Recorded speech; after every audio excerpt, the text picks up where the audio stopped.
Oui, bonjour à toutes et à tous, c'est Jean-Philippe pour Sport et Pratique.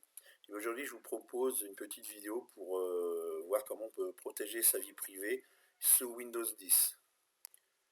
Oui, effectivement, Windows 10 a été fortement décrié au moment de sa sortie, parce qu'il était en fait considéré comme très intrusif, et puis il agirait comme un espion qui ferait remonter énormément de vos données vers Microsoft. Donc, il mettrait en jeu votre vie privée.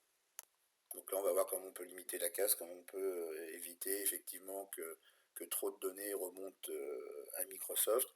Donc là, vous n'êtes pas obligé de faire exactement les mêmes choix que moi au niveau des options. Donc vous le faites aussi en fonction du fonctionnement que vous avez avec votre ordinateur.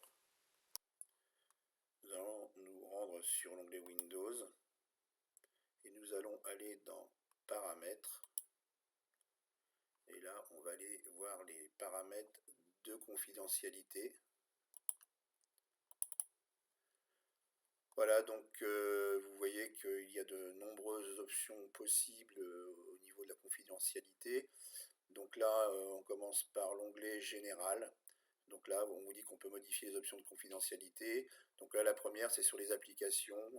Est-ce qu'on les laisse utiliser notre identifiant de publicité? Eh bien, moi, ça ne m'intéresse pas, donc je vais désactiver. Le filtre Smart Cream pour vérifier le contenu, etc., c'est pareil. Je veux donner un minimum d'informations de mes goûts et de mes activités. Donc je vais décocher. Envoyer à Microsoft des informations sur mon écriture. Alors ça, c'est pour m'aider dans la vie de tous les jours, mais j'ai pas envie d'être géré par l'ordinateur et par Microsoft. Donc hop, je désactive. Et permettre au site web d'accéder à ma liste de langues. Alors là, bon, peut-être que c'est intéressant si vous n'êtes pas très fort en langue, que vous puissiez être aidé. Voilà, là, tant que nous sommes dans l'onglet général, je voudrais attirer votre attention sur gérer mes informations de personnalisation et de publicité Microsoft. Donc vous cliquez sur le lien, ça vous emmène sur le navigateur Microsoft et faites votre choix. Voulez-vous que Microsoft vous propose des annonces personnalisées? Vous cliquez également et donc annonces personnalisées dans ce navigateur, et bien là c'est activé, je vais le désactiver. Et puis vous avez aussi annonces personnalisées quand j'utilise mon compte Microsoft. Donc là, vous pouvez activer ou désactiver, mais pour ça, il faudra vous connecter sur votre compte Microsoft. Allez, nous allons continuer. Donc on va cliquer sur Emplacement. Donc là, c'est l'emplacement, c'est en fait la localisation. Donc là, si vous laissez l'onglet comme ça, eh bien, vous allez pouvoir être localisé. Donc là, je vais faire modifier.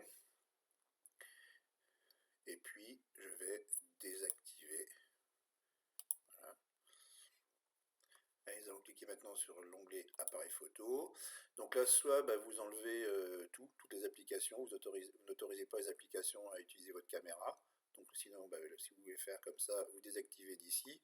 Ou alors, vous regardez application par application. Donc là, moi, par exemple, le connecteur d'application, non. Microsoft Edge, je l'enlève. MSN Cuisine et Vin également. Je vais garder Skype parce que Skype, moi, je l'utilise. Ensuite, nous allons sur l'onglet Voir, Entrée manuscrite et Frappe. Donc là, c'est Windows et Cortana. Alors, Cortana, c'est quoi? Eh bien, en fait, Cortana, c'est l'assistant vocal de Windows 10. Donc, si vous l'utilisez, Cortana, vous fournissez un maximum d'informations sur vous à Microsoft. Donc là, ce qui va être clair, je vais l'arrêter, arrêter de me connaître. Donc là, je vais désactiver. Voilà, nous allons passer à l'onglet Informations sur le compte. Voilà, c'est la même chose, autoriser les applications à accéder à mon nom, mon avatar, etc. Je ne veux pas, donc je désactive. Je passe à l'onglet Contact. Donc là, vous allez choisir, soit vous enlevez tout, soit vous regardez application par application.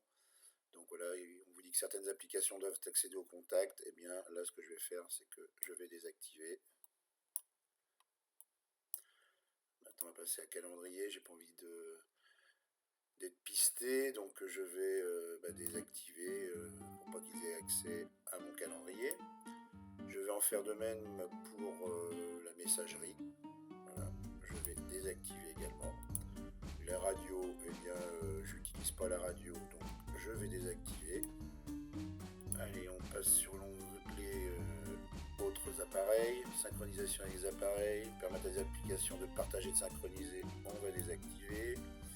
On va faire la même chose pour l'USB, on désactive. On va passer à commentaires et diagnostic. Windows demande de recevoir mes commentaires, alors c'est automatiquement. Donc là, on va mettre jamais. Et puis données de diagnostic et d'utilisation, eh bien, on va mettre de base parce que sinon vous avez comme possibilité améliorer ou complet. Moi, je vais en donner un minimum, donc ça va être de base.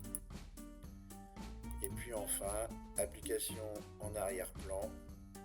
Voilà, autoriser les applications à s'exécuter en arrière-plan. Eh bien, je vais enlever tout ce que j'ai pas envie qui travaille en arrière-plan. Là, j'ai tout enlevé même. Et il y en a quand même beaucoup. Donc, ce qu'il faut savoir, c'est qu'on peut toujours revenir en arrière hein, si effectivement vous voulez changer quelques paramètres. Il suffit de revenir dans les paramètres de confidentialité et de réactiver. Voilà. Et bien voilà pour ce petit tutoriel sur Windows 10. J'espère qu'il vous aura servi et je vous dis à bientôt pour d'autres tutos.